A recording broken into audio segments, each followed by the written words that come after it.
Começa hoje uma série de entrevistas na TSF com os 3 candidatos à presidência do Sporting.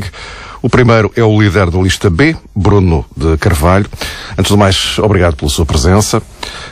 Infelizmente, num dia que fica marcado pelo desaparecimento de uma grande figura do Sporting, o antigo presidente João Rocha, e eu sei que também o considera uma figura marcante na história do seu clube. Eu quero agradecer o convite que me foi feito. Tenho a infelicidade de realmente começar este conjunto de entrevistas num dia que é um dia de tristeza profunda, não só para os sportinguistas, mas eu penso para toda a comunidade portuguesa, porque o João Rocha foi de facto um líder marcante, um líder e um presidente que a mim pessoalmente me moldaram muito a minha ideia do que é de facto a imagem de um presidente para o Sporting, alguém que conseguiu galvanizar e levar o nome do Sporting a um nível de paixão, de garra, de sentimento inigualável até hoje. E realmente vamos ter todos muitas saudades dele, e dar toda a força à família, os nossos pêsames, toda a força, e aos sportinguistas dizermos que aquilo que a melhor homenagem que nós todos lhe podemos dar é, a partir do dia 24, mantermos bem aceso o sonho que ele teve e o sonho que ele conseguiu concretizar de um Sporting elevado, de um Sporting realmente de uma dimensão que é a sua dimensão nacional e internacional. Bruno de Carvalho, temos aqui muitos assuntos para falar, vamos tentar aqui gerir convenientemente o nosso tempo. Há 2 anos apresentou-se como o Challenger, o homem que queria operar uma viragem de conceitos no Sporting. Perdeu as eleições, enfim, da forma que sabe, não vamos voltar ao assunto. Regressa agora numa posição talvez um pouco diferente. Fez-se como o principal candidato, aquele a quem os outros têm de desafiar. Aquilo que eu vejo é, sobretudo, que os sportinguistas me reconhecem a minha coerência e reconhecem o trabalho que tenho feito pelo Sporting nos últimos anos e, sobretudo, de uma forma mais visível para eles nos últimos 2 anos, onde estive realmente presente em todas as Assembleias Gerais, onde fui discutindo as minhas ideias e o que achava que estava bem e mal no Sporting Clube de Portugal, e é essa coerência que faz, neste momento, não ter grandes dúvidas que sou aquele candidato que as pessoas fazem a aposta para uma mudança, e uma mudança positiva para o Sporting Clube de Portugal. Portanto, estamos numa situação muito confortável, porque nos sentimos bem nesta casa que é o Sporting Clube de Portugal. Foi muito crítico da direção de Godinho Lopes. O que é que considera mais grave? Os erros de gestão, o caminho errático quanto aos treinadores, que mudaram de forma sistemática? O quê, em concreto? 2, 3 coisas que o tenham deixado muito preocupado com aquilo que aconteceu. A forma antidemocrática com que o clube foi gerido. E a forma antidemocrática significa que se quis passar uma imagem de quem tem uma opinião própria é destabilizador. Quando qualquer instituição, por maior que seja, e o Sporting é realmente uma das maiores instituições do mundo, aquilo que necessitam de facto é quem se preocupe com ela, quem tenha uma opinião firme, sólida e consolidada, e aí é que nós podemos avançar. Não foi assim visto, e isso para mim foi um dos pontos mais negativos, foi o estado de antidemocracia que se vive no Sporting Clube de Portugal. Por outro lado, outra coisa que para mim já tem sido regra geral dos últimos anos é a facilidade com que se defraudam os legítimos anseios dos sportinguistas. Vendemos ilusões com uma facilidade tal, num total desrespeito para com a massa associativa, e conseguimos de facto, de um património de mais de 3 milhões de adeptos, afastá-los constantemente. E isso faz mentindo, isso faz não tendo realmente um caminho claro, isso faz não elevando e não equilibrando e não desenvolvendo o clube da forma que ninguém compreende que não é desenvolvido. Portanto, eu acho que para mim o defraudar sucessivo dos sócios e a antidemocracia que nós vivemos no clube foram os dois pontos para mim piores nesta gestão e que culminaram, infelizmente, no estado lamentável em que nos encontramos. A direção, ainda em funções de missionária, no que respeita concretamente ao futebol, mas já vamos desenvolver mais daqui a pouco o futebol, mas já agora só para situar isto, em relação ao futebol, houve várias decisões de Godinho Lopes e eu volto a insistir neste ponto, a mudança sistemática de treinadores, o que de facto provocou, enfim, uma instabilidade óbvia do ponto de vista da direção do comando técnico, contratação de muitos jogadores, depois outras questões paralelas, como o caso Pereira Cristóvão, desta amálgama toda, e lembrando-me eu daquilo que o Bruno Carvalho disse há 2 anos na campanha eleitoral, não é que tenha sido premonitório, obviamente, porque também certamente não imaginaria que as coisas também chegassem a este ponto e desta forma. Mas se porventura tivesse conseguido chegar à presença do Sporting, que tipo de caminho é que certamente teria sido seguido? Não este, garantidamente, pelo que se percebeu. E eu digo isto várias vezes, quem quer ser presidente do Sporting tem algumas condições prévias que cumprir. A primeira condição prévia é conhecer o clube. E, de facto, o Sporting não tem tido essa sorte. Em segundo lugar, tem que ter vontade de ser presidente de um clube. E o Sporting é pródigo em ir escolher pessoas que vêm fazer fretes ao clube, ou então que são muito pressionados para ser presidentes do clube. Quer dizer que o Godinho Lopes foi porque, passa a expressão, tinha que ser. Foi um bocado isso. Foi empurrado para a presidência. Isto tem sido tudo uma quantidade de fretes. Portanto, o que no fundo quero dizer é que isto não aconteceu apenas com Godinho Lopes, já vem de trás. Não, isto acontece há muito tempo. Nós sabemos que Godinho Lopes conseguiu agudizar ainda mais em 130 milhões, mas a verdade é que o passivo são 430, não é? E isso, para um clube com a dimensão que o Sporting tem, com os pergaminhos, com os factos históricos que são sabidos, como a eleição de 2 jogadores da sua formação como os melhores do mundo, nós devíamos ser um clube equilibrado, forte e até com capacidade financeira. E não, somos um clube debilitado a nível de gestão, debilitado a nível financeiro e, consequentemente, debilitado a nível desportivo. E isto é uma sucessão de erros, mas era isso que eu lhe estava a dizer em termos de características. É o facto de as pessoas não virem fazer fretes, o facto das pessoas não terem de ser pressionadas para serem candidatos ao Sporting Clube de Portugal, o facto de não conhecerem a realidade do que é um clube, o facto de não conhecerem o que é a realidade a todos os níveis do Sporting Clube de Portugal. E com isso, esses erros são todos sucessivos, porque quem não conhece nenhuma destas realidades não pode, de facto, ter uma política desportiva condizente e contratar 30 jogadores, estar com 6 treinadores.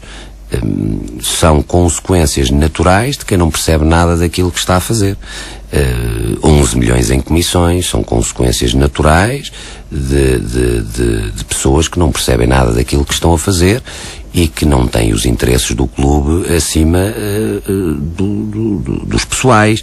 Portanto, isto são tudo consequências naturais e são tudo aquilo que se pode chamar da tal continuidade. A continuidade é a sucessão de presidentes que nem têm perfil para ser presidente, nem competência para ser presidente, nem conhecimento para ser presidente. Enquanto o Sporting estiver nesse rumo errático, não vai conseguir mudar. E é isso que nós temos a esperança que a partir do dia 23 mude no Sporting. Essa continuidade de que fala, pensa que nestas eleições essa continuidade também está a concorrer? Estou a falar do Zé Coceiro, evidentemente. Porque tem sido, tem sido tentado carimbar um pouco. Ouça, cuidado com o que eu lhe disse, que era a continuidade. A continuidade é... Pois, eu queria saber se há diferença ou não da avaliação. As pessoas... a minha continuidade, aquilo que eu estou a referir-me com continuidade, é a quantidade de erros na escolha do presidente. Já não falo de outros fatores. E o que eu realmente acho é que o Sporting precisa de alguém que esteja preparado e com vontade de servir o Sporting Clube Portugal. Eu não consigo perceber como é que alguém pode estar preparado se 48 horas da entrega das listas dizia à comunicação social que estava a ser muito pressionado para avançar para a candidatura. Acho que alguém para se candidatar ao Sporting não precisa de ser pressionado, precisa de estar naturalmente convencido e com vontade de servir o clube. Dentro daí e dentro da minha análise do que é continuidade, não tenho dúvida nenhuma que o é. Vamos a dados concretos. Já teve contactos com entidades externas, incluindo aqui a banca, os criadores do Sporting, suponho eu. Reestruturação da dívida, em que moldes é que a entenderia? O que é que já ouviu por parte dos criadores do Sporting? Deixe-me dizer-lhe uma coisa porque é importante. O Sporting, não sei se os sportinguistas têm essa noção, mas já fez umas dezenas de reestruturações. E é isso que nos tem deixado fragilizados. E faz uma dezena de reestruturações porque realmente temos tido direções com visões muito curtas, onde tentam realmente apenas ir assegurando o dia-a-dia e mesmo esse dia-a-dia mal. Aquilo que nós fizemos foi reuniões, já é público, fizemos reuniões com as entidades parceiras financeiras, onde expusemos o nosso plano, quer de gestão, quer financeiro, onde demos toda a nossa opinião sobre o que deveria ser a reestruturação financeira, onde falámos sobre as questões de tesouraria prementes do clube, envolvido nesse processo de reestruturação financeira. As entidades gostaram quer do plano de gestão, quer do plano financeiro, e estamos perfeitamente tranquilos para assegurar aos sportinguistas que a nível de tesouraria, a nível de reestruturação, estamos em condições para assegurar tudo o que são as despesas do Sporting a partir do dia 24 e para conseguir, junto das entidades, uma reestruturação definitiva que nos permita, de facto, começarmos um novo ciclo e um novo caminho no Sporting Clube Portugal. Detalhes, como pode imaginar, não vou aqui estar a dá-los. A única garantia que também dou aos sportinguistas é que tudo isto será antecedido de uma Assembleia Geral, onde os sócios terão que aprovar e ter conhecimento de tudo aquilo que nós estamos a planear em termos de reestruturação. Começar também uma nova era no Sporting Clube Portugal, que é a era da transparência e de realmente falar a verdade aos sportinguistas por contarmos com ele nas soluções. Nós não achamos que os sportinguistas são um problema, achamos que são o maior património do Sporting.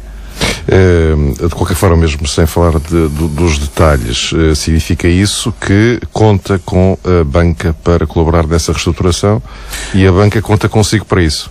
Ouça, não é uma questão de contar com a banca, é exatamente, se a banca é a nossa maior criadora, é com a banca que temos que reestruturar a nossa dívida. E não temos dúvida nenhuma que a banca o fará connosco no momento em que nós vencermos as eleições no Sporting Clube Portugal. Sem dúvida alguma. Sempre com a ressalva que eu gosto de fazer, é que é perfeitamente claro para todos os envolvidos que no Sporting não haverá ingerência, seja de quem for. No Sporting mando eu, no Sporting existe a equipa que eu escolhi, é com esta equipa, com o meu programa e comigo na liderança, que nós vamos provocar as alterações no Sporting necessárias e a mudança para realmente voltarmos a ter um Sporting com a normalidade que todos nós ambicionamos. De onde se deduz que até agora tem sido ao contrário, ou seja, o Sporting tem sido, entre aspas, governado de fora para dentro. É o que significa os fretes e as pressões. Okay. Em relação aos célebres investidores russos de que falou aqui há 2 anos, podem voltar a ser opção, no caso de fundos jogadores, claro. Deixe-me só dizer uma coisa muito rápida sobre isso. Primeiro, a palavra russo deixou de ser uma nacionalidade e passou a ser um adjetivo no Sporting. E eu não consigo compreender isso. Em segundo lugar... eu reporto-me aqui, por isso russo ou outros quaisquer. Não estou a dizer de si, mas é importante passar esta mensagem aos sportinguistas. Era bom percebermos que russo significa nacionalidade de alguém que nasceu na Rússia e não significa um adjetivo propriamente. Não significa se é bom ou se é mau. Com certeza absoluta há pessoas boas e más em todas as nacionalidades. Em segundo lugar, explicar que ainda não consegui ver na comunicação social nenhuma e sobretudo em jornais de economia, de finanças, uma análise que nós já o fizemos e que já várias pessoas a fizeram, que era o modelo financeiro que nós apresentámos, onde o fundo para a aquisição de jogadores era apenas mais um instrumento, tinha provocado que na época passada, exatamente com os mesmos resultados desportivos, já não vou dizer que tínhamos maiores resultados desportivos, e exatamente com as mesmas receitas que houveram, que em vez de 47 milhões negativos, o Sporting tinha tido um lucro de 2 milhões. E é bom que os sportinguistas percebam isto de uma vez por todas. O modelo que eu apresentei há 2 anos tinha provocado que o ano passado nós tivéssemos 2 milhões positivos ao invés de 47 milhões negativos. E isto é importante para as pessoas perceberem a oportunidade que se desperdiçou na altura. Neste momento a realidade é distinta. Nestas eleições a nossa preocupação não é os atletas, o nosso treinador é o Josualdo, os nossos atletas são estes, temos muita conquista ainda de jogos este ano para fazer. Infelizmente as nossas conquistas estão limitadas a vitórias em jogos, mas temos muitas ainda para ir pela frente. E não um objetivo europeu. Ainda há um objetivo europeu distante, mas há, e portanto não vamos entrar por aí. Não há dúvida nenhuma que temos que começar a preparar a próxima época com a tranquilidade suficiente e já em atividade no próprio Sporting, e a compra dos jogadores, devido à situação debilitada em que o Sporting está, pode passar por parcerias, e passando por parcerias tudo estará em aberto, desde que seja sempre em favor do Sporting Clube Portugal. Voltando só um pouco atrás, os tais, já percebi que os tais 25 milhões à cabeça que são necessários para... 25 milhões, já que eu falo em 40, portanto isto aqui também não está... Tem ideia exatamente quanto é que é preciso para assegurar o funcionamento de tesouraria até ao fim da época? São 25, 30, 40... Tenho ideia do seguinte que lhe vou transmitir. No dia em que eu disser que tenho assegurados os 25, vão ser precisos 40. No dia em que eu disser que tenho assegurado os 40, vão ser precisos 80. No dia em que disser que tenho assegurado 400 milhões, vão ser precisos 2 bilhões e meio. Portanto, aquilo que eu lhe explico e que eu acho que todos os sportinguistas vão compreender é o seguinte.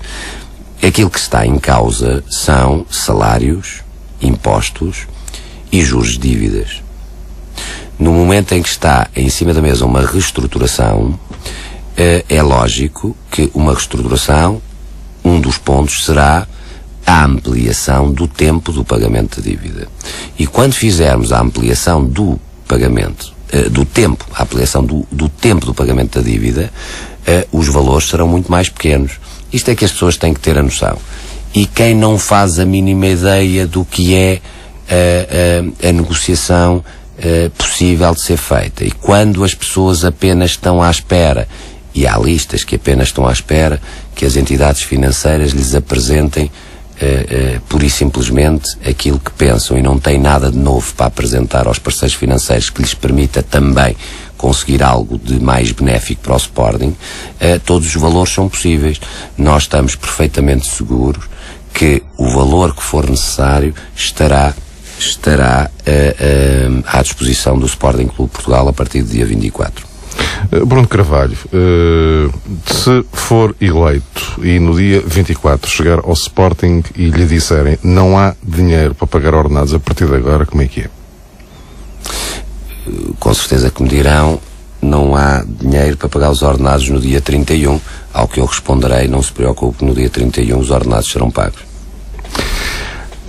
Defende que o Sporting deve continuar maioritário na SAD? Claro.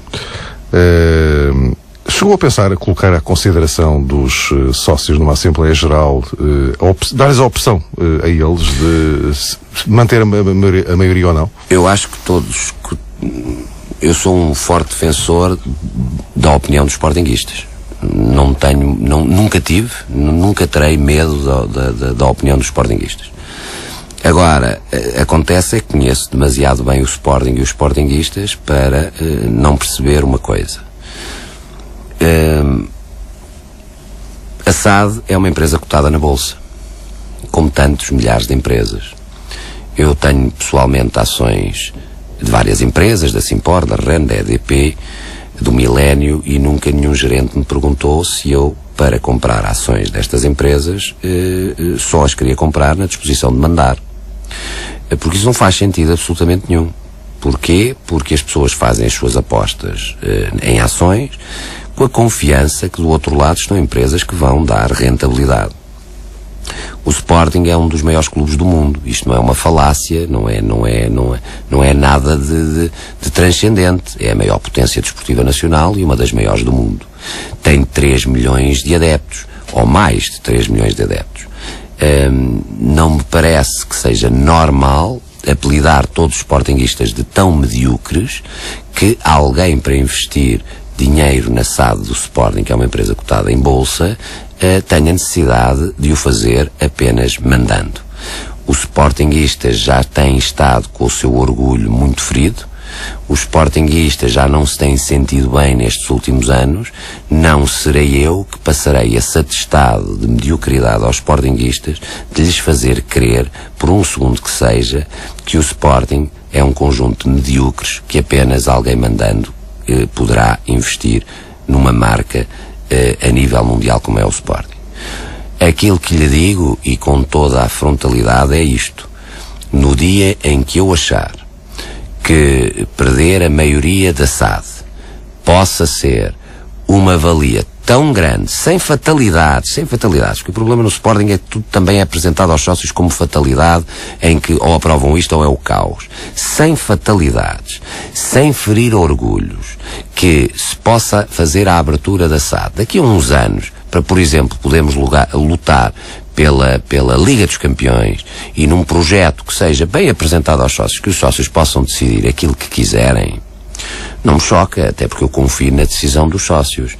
Agora, ir para o Sporting cheio de malabarismos e facilidades, sabendo que como não tenho nenhuma aptidão natural para ser presidente, tive que ser muito pressionado. A preço de saldo é muito mais fácil vender e eu teria o meu salário assegurado pelo menos durante alguns tempos. Isso eu nunca farei aos sportinguistas, e é isso que estão a querer fazer aos sportinguistas. No Sporting tem que se ter competência, trabalho e rigor, mas sobretudo trabalho. E o Sporting é possível de voltar a ser o clube que sempre foi, com muito trabalho, rigor, competência e uma liderança forte. Tudo o que não seja isso há de ir sempre pelo caminho mais fácil. Para mim também era muito mais fácil dizer, porque sei que ao preço de saldo em que está o Sporting, há inúmeros investidores interessados e que vários deles já conversaram comigo. Era muito mais fácil, mas eu quero ser presidente do Sporting não para ir pelo mais fácil, quero ir por aquilo que é melhor para o Sporting e para os sportinguistas. Só para encerrarmos este capítulo e falarmos especificamente do futebol, já disse que depois destas eleições, em relação ao Conselho Leonino, nada será como antes. Mas, afinal, e porque eu creio que é um defensor claro e o seu discurso aponta para aí do regime presidencialista no Sporting, que papel é que fica reservado a um Conselho Leonino neste contexto? É engraçado porque o debate sobre o Conselho Leonino surge exatamente porque há uma lista em total desrespeito por aquilo que são os estatutos de alguém que quer ser presidente do Sporting e, como em 48 horas não pôde formar listas, levou para umas eleições o assunto da possibilidade de extinção de um órgão que é estatutário. Aqui está a diferença entre quem quer ser presidente do Sporting, trabalhar e arranjar soluções, e de quem quer ir sempre pelo caminho mais simples. Está mal, extingue-se, está ótimo, e nem importa o respeito pelo Sporting e pelos sportinguistas e por aquelas centenas de pessoas que já passaram pelo Conselho Leonino, onde com certeza houve muitas que tiveram muito prazer em o servir e outras com certeza absoluta que se serviram do mesmo. Mas isso é assim em todo lugar do mundo. Lá está a falta de respeito que nós não admitimos dentro do Sporting Clube Portugal. Para nós, aquilo que está mal no Sporting não é para pegar numa vassoura e varrer.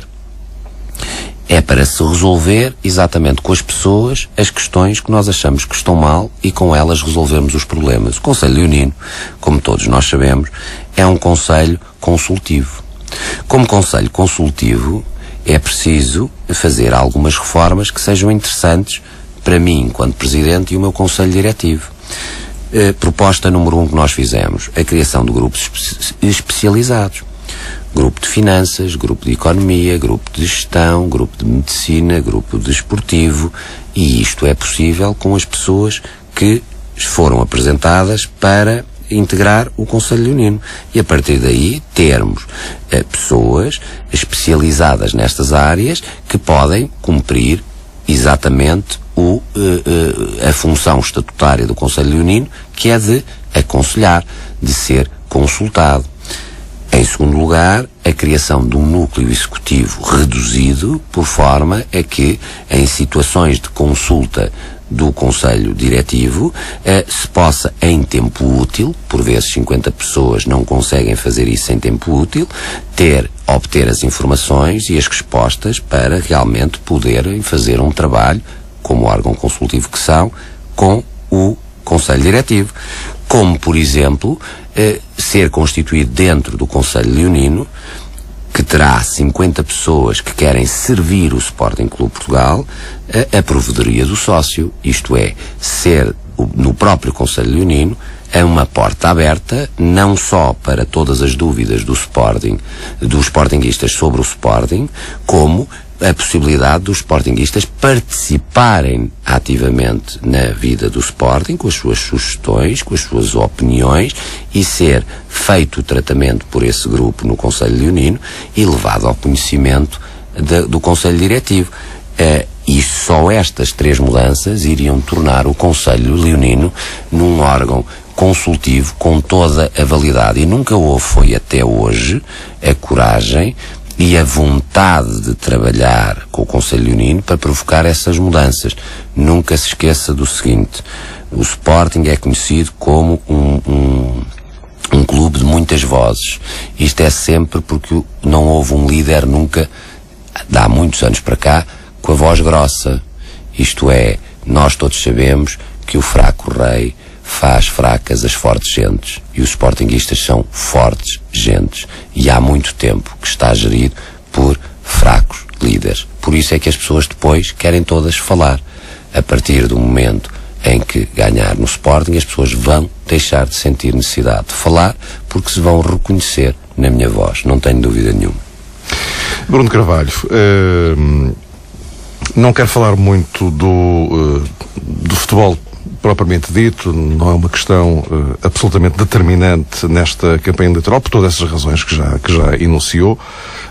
Noutras circunstâncias seria, mas enfim, a questão atual determina outras prioridades mais preocupantes. De qualquer forma, o Josualdo Ferreira, terminada esta temporada, certamente já pensou que opções se colocam ao treinador. Olha, deixe-me dizer uma coisa em relação ao futebol, que eu penso que fazem todo o sentido no dia de hoje, e fica mais uma vez a minha homenagem ao Presidente João Rocha. Uma das coisas importantíssimas ao nível do futebol é nós termos a noção, e eu tenho ouvido muita gente a apregoar currículos, e eu espero que os sportinguistas tenham a noção que a partir do dia 24, se vencermos, estarão à frente do futebol, na tal estrutura de 3 elementos, 2 campeões leoninos da altura de João Rocha, de 81 e 82, e para além de campeões leoninos, também Augusto Inácio depois foi campeão pelo Sporting como treinador. Portanto, este é o projeto que nós queremos, e o Hotel Virgílio. Uma homenagem a João Rocha, que realmente no seu tempo produziu estes 2 campeões, que sei de toda a honra e o prazer que tiveram de o ter como presidente, e as pessoas perceberem que essa é a imagem que nós queremos para o futebol do Sporting. É realmente uma imagem de exigência, de cultura de exigência, de mística sportinguista e de resultados, de as pessoas sentirem, cheirarem, saborearem o que é o Sporting vencedor. Isto é importante porque que fique claro que para nós o sucesso desportivo é absolutamente determinante no nosso projeto e que estamos preparados para o obter com as pessoas certas. Relativamente a Josualdo Ferreira, é o nosso treinador, é com ele que nós queremos este ano, pelo menos este ano, muitas alegrias.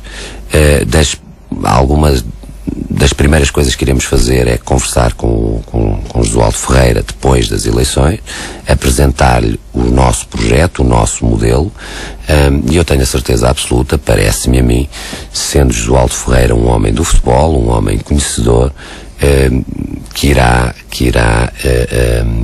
olhar, observar, entender o nosso projeto, e a partir do momento em que se sentir confortável, e eu não vejo por que não, manter-se neste projeto. Portanto, eu não estou minimamente preocupado com o que será a situação na próxima época, porque nós estamos a fazer uma aposta no Josualdo e na estabilidade da equipa. Portanto, em resumo, nomes de eventuais futuros treinadores é coisa na qual nem sequer pensou. Eu não posso pensar num cenário que a mim não faz sentido nenhum. Vários colegas seus me têm perguntado, mas então, e se Josualdo sair com Godinho Lopes? Isso não faz sentido nenhum, porque sendo Josualdo Ferreira não é um menino, não é um garoto, é um homem do futebol, um homem com princípios, e com certeza que se fosse para sair com o engenheiro Godinho Lopes já o tinha afirmado de forma muito concreta e frontal numa conferência a todos os sportinguistas. Não acredito, nem me passa pela cabeça. Claro, mas eu estava a pensar era mais no médio prazo, portanto no final da temporada. Acho que o Josualdo está à espera e faz muito bem de ver quem ganhar e de compreender e de ver o projeto e de ver como se sente inserido no seu projeto. Naquilo que nós idealizamos, não vejo absolutamente nada que entrave que Josualdo Ferreira se mantenha connosco. Em relação ao orçamento para o futebol à próxima época, será necessariamente inferior ao atual? Não? E depois há aqui algumas questões que preocupam muito os sportinguistas, eventuais saídas, como a de Rui Patrício, que é de facto um trunfo poderosíssimo do Sporting nesta altura. Um pilar. E uma referência da nossa formação, até pela garra que ele demonstrou na sua condução da própria carreira. Relembro que o Rui Patrício não era de facto muito amado pelos associados do Sporting e demonstrou com um vigor realmente leonino todo o seu valor, e é neste momento dos jogadores mais queridos que existem em Alvalade. E essa é a imagem que eu gosto da formação, é quando as pessoas trabalham com garra, e o Rui trabalha com garra. E também dos mais valiosos, se não mesmo o mais valioso. Não tenho dúvida. Há para aí meia Europa de olho no Rui Patrício, não é? Deixe-me responder aqui a algumas coisas que são importantes. Primeiro, nós fomos claros a nível global, estamos a falar de Sporting e estamos a falar de SAD, que queremos no primeiro ano que os custos sejam 90% das receitas, e depois em 3 anos baixar para 60%. Portanto, isso será uma realidade transversal ao Sporting e à SAD. Dizer claramente que é possível ser competitivo, porque aquilo que mais é necessário no Sporting é realmente competência e capacidade de gestão. Não é isso que não nos vai dar capacidade competitiva, apesar de que não podemos iludir os sportinguistas que não há um caminho a desenvolver e a percorrer, mas pelo menos a partir do dia 24 podem ter a certeza absoluta que entrará em vigor exatamente à primeira hora a cultura de exigência máxima. E a cultura de exigência máxima aos dirigentes, aos colaboradores, aos funcionários, aos atletas, aos treinadores. Todos nós teremos um código de exigência máxima. Sobre o Rui Patrício, sabe que as notícias vão sendo estonteantes. O Rui Patrício já está vendido, o Rui Patrício não está vendido, afinal o Rui Patrício já está num fundo, afinal o Rui Patrício não está no fundo. Na reunião que foi feita com a atual direção de missionária, foi-nos garantido que Rui Patrício não está vendido nem a nenhum fundo, nem a nenhum clube. Portanto, é 100% do Sporting. Foi o que não disseram absolutamente nada, até porque está no relatório de contas que pelo menos já vai em 65. Pelo menos. Mas não me deixou terminar, eu ouvi isto tudo, no dia 24 saberei a verdade. E quando eu souber a verdade, direi a verdade aos sportinguistas. Não posso fazer suposições. Ouvi tudo isto. Confesso que depois de 2 anos de ouvir o que ouvi, não estou descansado. No dia 24 perceberei a verdade, se está vendido, se não está vendido, se os rumores que já tem clube são verdade ou não, o que é que foi dito ao próprio Rui, quais são as expectativas do próprio Rui, porque connosco não se transformarão por erros de gestão de outros, pessoas profissionais a maçã-podres só para tentarmos esconder os erros de ninguém. Portanto, connosco os jogadores serão sempre respeitados e temos que perceber, para além de tudo, o que foi prometido ou não ao Rui, para não podermos gorar o que são as suas expectativas, querendo transformá-lo num monstro que não é, para justificar alguma eventual saída já programada com o próprio Rui. Esperemos que não, contamos com ele. Ele que esteja perfeitamente descansado, porque nós zelaremos sempre pelo respeito integral dele como pessoa, porque sabemos o excelente profissional que ele é, e haveremos de perceber o que é a total realidade das coisas. Nunca iremos pelo caminho fácil de transformar as pessoas, seja no que for, para tentar escamotear negócios que já tivessem feitos. A questão da renovação com os jovens jogadores que chegaram agora à equipa, estou a falar do Bruma, do Ilori, Zezinha, Eric Deira, etc. O time, como é que interpreta este timing? Interpreta exatamente na tal sequência que lhe tenho falado, dos fretes e das pressões e das pessoas não perceberem nada do que é um clube e do que deve ser feito. Jogadores deste valor, que todos nós já o reconhecíamos há meses, pelo menos digo há meses, para não dizer há muito mais de um ano, antes de jogarem na primeira equipa, antes de serem lançados para a primeira equipa, já deviam ter as renovações dos contratos todos efetuados. Isso é o que se chama a gestão desportiva, a gestão de carreiras. Não faz sentido absolutamente nenhum que pérolas como estes jogadores tenham sido votadas ao abandono, para depois agora nos lembrarmos todos que eles têm todos contratos até 2014. Isto são erros sucessivos, são erros que não fazem sentido absolutamente nenhum, e será mais um problema que temos que resolver, e é por isso que nós dizemos que o apostar na formação não é lançar miúdos para a equipa só para termos menos assobios no campo, porque o que tem acontecido é que para benefícios de alguns compramos muitos jogadores, depois quando a coisa começa a correr mal e as pessoas começam realmente a mostrar o seu descontentamento, lançamos os miúdos para a equipa, porque assim como são novinhos, pelo menos as pessoas não os assobiam. E depois criamos estes problemas. É exatamente para não haver estas falhas que nós decidimos criar uma estrutura de 3 elementos, onde nenhum se sobressaia, onde um vai ficar com a parte de futebol sénior, o outro formação e o outro com a logística e negócios. Não está ainda definido. Quem é o não terceiro? está. Para além do Inácio já lhe explico porque é que não lhe vou dizer, porque também é interessante explicar porque é que não posso dizer. Não está definido qual é o que faz qual, vamos depois defini-lo em equipa, porque primeiro não há ninguém que se destaque, e em segundo lugar todos trabalham em termos de decisão colegial, exatamente para que a preocupação dos três seja desde o Manel, ao Afonso, ao Júlio, ao Zezinho, até ao Von que se vinca ali, ao Rui Patrício e ao Rinaldo. Nós não podemos deixar escapar, se queremos fazer realmente um aproveitamento da academia ao máximo e da nossa formação ao máximo, não podemos ter a nível de gestão várias ilhas. Temos que olhar para o futebol de formação como algo integrado e em desenvolvimento contínuo. E isso vai nos evitar erros. E o Sporting, aquilo, com certeza absoluta, que vamos errar por algumas vezes, somos humanos, mas vai fazer com que erremos muito, muito menos. Infelizmente, o terceiro elemento é um caso gritante daquilo que lhe falei, que era o tal regime antidemocrático que vivemos no Sporting.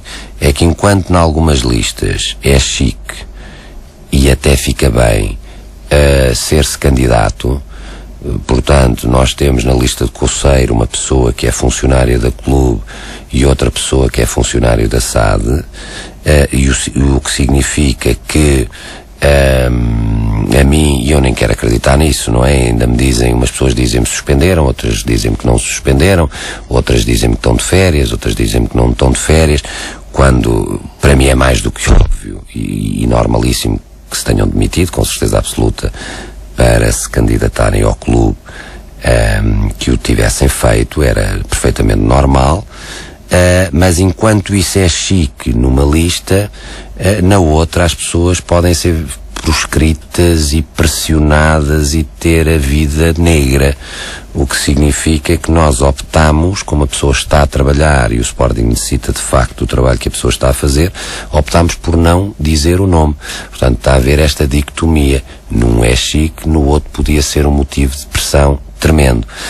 Dizer também, porque muitos deles ouvem a TSF, os funcionários e os colaboradores do Sporting Clube Portugal e da Sporting SAD, que andam a ser intoxicados diariamente, que no momento em que eu for presidente não têm os seus ordenados pagos e que vou pegar numa vassoura e vou despedir tudo e todos, dizer-lhes claramente que solicitamos uma sessão de esclarecimento, quer em Alvalade, quer em Alcochete, com todos os colaboradores e funcionários do clube e com todos os colaboradores e funcionários da SAD, sessão essa que nos tem sido negada, ainda não formalmente, mas nos tem sido negada, o que significa que há listas que podem estar a fazer essas sessões de esclarecimento à vontade, e até diria mais, porque é uma palavra muito portuguesa, à vontadinha, e há listas que estão a ser impedidas de falar com partes interessadas, como são os funcionários e os colaboradores, para que possa continuar a reinar a lei do medo e da obscuridade. E é bom que os funcionários todos ouçam isto que lhes tenho para dizer. Quis explicar-lhes todo o que era o projeto que nós tínhamos. 2, não haverá nenhuma vassourada. 3, toda a reestruturação será explicada departamento a departamento, colaborador a colaborador, e é com eles que contamos que o Sporting consiga de facto dar a volta. Nada será feita à revelia de ninguém. Há muitas empresas que conseguem, com respeito e determinação, fazer reestruturações, não criando nenhuma antipatia, nem nenhum problema com nenhum colaborador. É isso que esperamos. É com eles que nós esperamos pegar no nosso programa e percebermos como é que ali, na realidade de um clube, de pessoas que trabalham lá há décadas, podemos ser mais eficazes para concretizar essas medidas, e é com eles que queremos trabalhar nisso, não haverá falhas no pagamento de salários. Já entendemos a sua ideia. Isso é importante. A tentar, agora sou eu que estou a pressionar por causa do tempo, mas a questão é que isto era foi uma boa novidade que eu lhe dei. Não tenho dúvida. Isto realmente é muito mau que se passe dentro do Sporting. E está registada essa acusação que faz na campanha eleitoral. Eu tinha aqui mais duas questões para lhe colocar. Agradecia que fosse tão sucinto quanto isso. Admite continuar este tipo de negócios com o Sporting que fez com o Porto, troca de jogadores, eventualmente até com o Benfica, mas se calhar não nestes moldes, noutros não? Eu admito que o Sporting Clube Portugal tem que ter o seu caminho. E o Sporting Clube Portugal tem que ter o seu caminho e tem que ter a sua identidade.